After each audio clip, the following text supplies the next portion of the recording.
Okay, so for anyone who still does not believe that quantum physics is without a doubt nothing more than repackaged pantheistic evolutionary mysticism that has been the core teaching of the mystery schools going back millennia, just watch this clip. It's the last few minutes of a 30-minute presentation by the Quantum Gravity Research Center in California.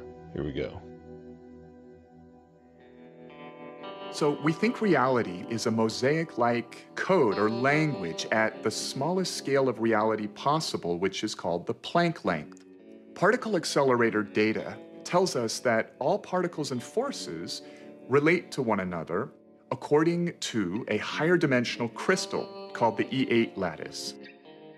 But reality appears to be 3D. So we project a slice of this E8 crystal down to 3D, which produces a quasi-crystal code or language.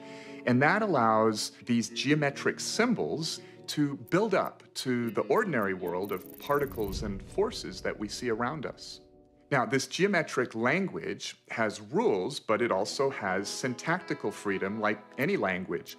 And that requires some notion of a chooser to choose the free steps in the language. Now, the notion of randomness doesn't work so well when it comes to codes because meaning starts to break down. Besides, there's no decent experimental evidence for randomness in nature in the first place. A universal collective consciousness is one answer, but that sounds New Age and religious. Now, nowadays, a good number of physicists discuss the idea that our whole universe is actually a code-based simulation in some fantastically powerful quantum computer in another universe. Now, if true, then by the same logic, that other universe where the computer running the simulation of our universe would also supposedly be a simulation in another universe. So the idea is a little shaky, but it's being discussed seriously by a lot of credible people. But it turns out that a universal collective-like consciousness of some sort may be physically inevitable. Now, we don't need to anthropomorphize this idea or make it religious or spiritual. To follow why, let us start with the idea of the collective behavior of cells in your body, each a single-celled microbe living its life. A long time ago, only this sort of cellular life form existed here on Earth. These little guys were not too smart, but they did choose what direction to swim and could chase nutrients, reproduce, and run from dangerous things. They made choices with their very simple systems of environmental awareness and desire to survive. Then they self-organized into colonies that were smarter as a group and had more environmental awareness than the individuals. Eventually, animals such as humans emerged. Sophisticated forms of awareness and consciousness now float on an ocean of 37 trillion living cells, self-organized as a human being. It is specifically the laws of physics that caused electrons and quarks to self-organize into 81 stable atoms, and from there, into human consciousness. And physics places no upper limit on the amount of energy and matter that can self-organize into conscious systems. Physics allows the possibility of all the energy in the universe to eventually convert into a single conscious system that is itself a network of other conscious systems, a massive, technologically based collective consciousness. Given enough time, anything that can happen will eventually happen. By this axiom, this system of universal consciousness has already emerged somewhere in the frames of space-time ahead of us. Because it is possible, it is inevitable. In fact, according to the evidence of retrocausality time loops, that inevitable future is co-creating us right now, just as we are co-creating it. When humanity discovers the theory of everything, it will usher in a new age of prosperity. For example, clean, cheap energy, leading to the eventual elimination of poverty.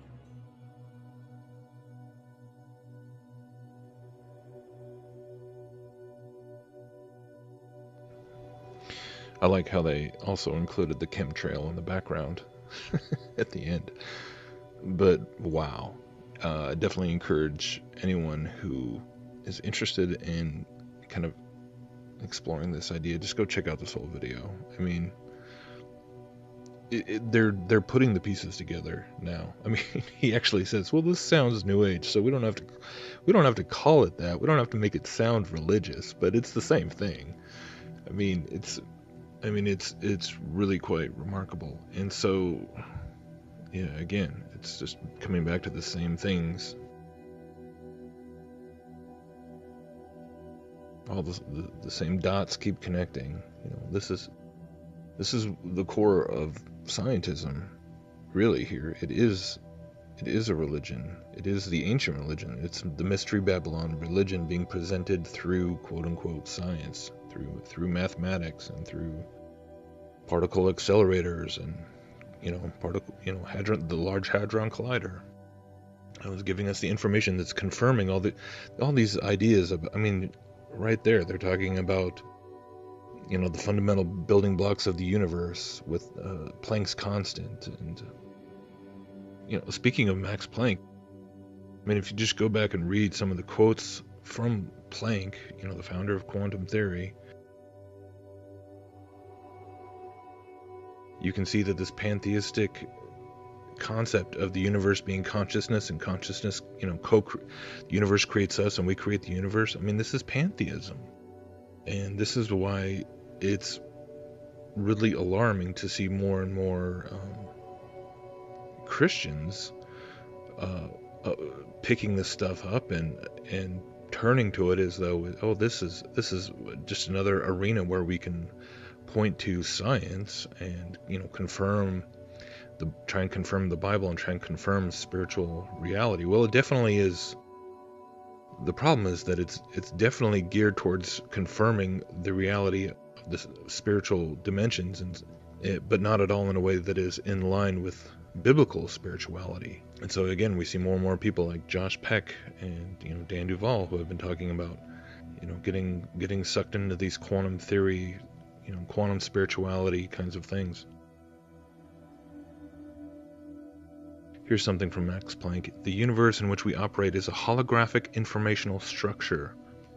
There it is, which we access and program using our consciousness.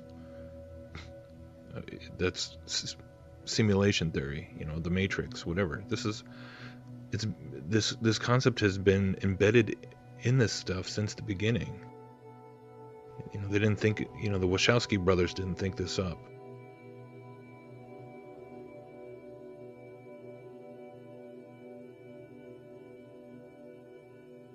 You know, the New Agers of the last couple of decades didn't think this up. This has been part of it for at least, these are actually ancient teachings from mysticism that have been now repackaged into science.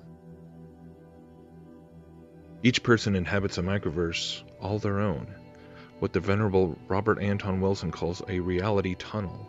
So similarities between them are due to shared programming.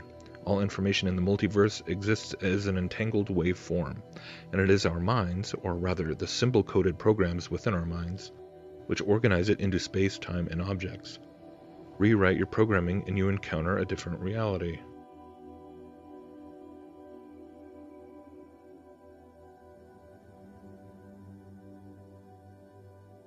Here's Max Planck. All matter arises and persists only due to a force that causes the atomic particles to vibrate, holding them together in the tiniest of solar systems, the atom.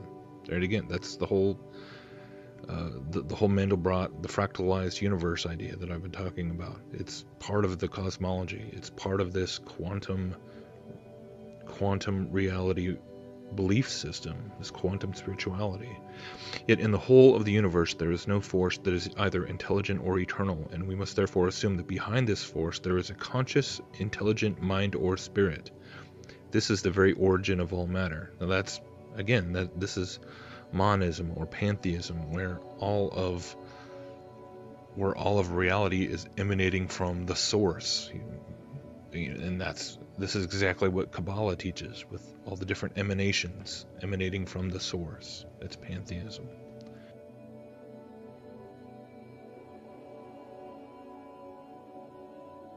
The mind is the matrix of all matter, Max Planck.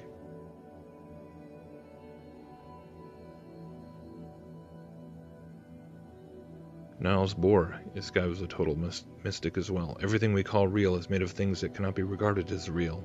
If quantum mechanics hasn't profoundly shocked you, you haven't understood it yet.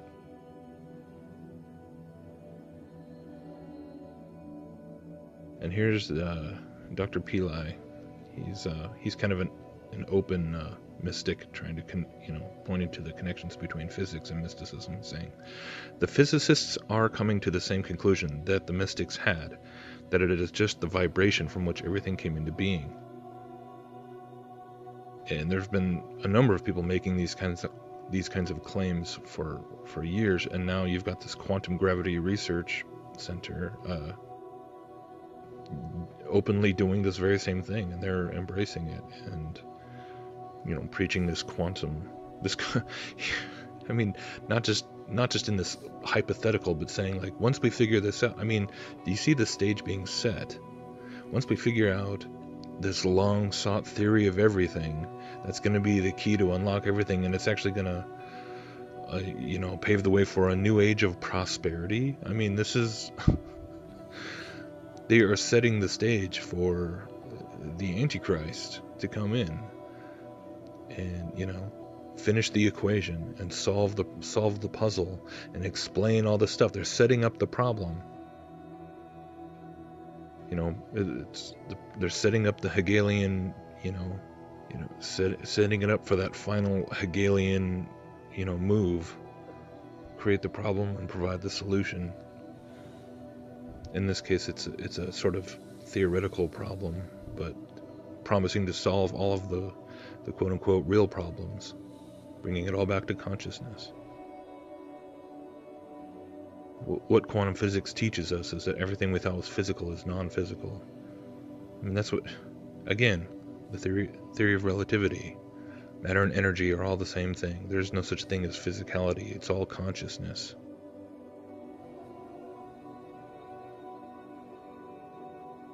Everything is energy, and that's all there is. Everything is information. Well, what does that mean? Information has to be stored in a mind. And so it's been making me think about,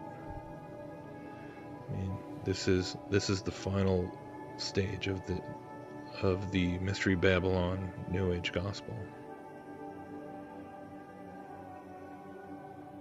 And scientism and quantum physics is the delivery device.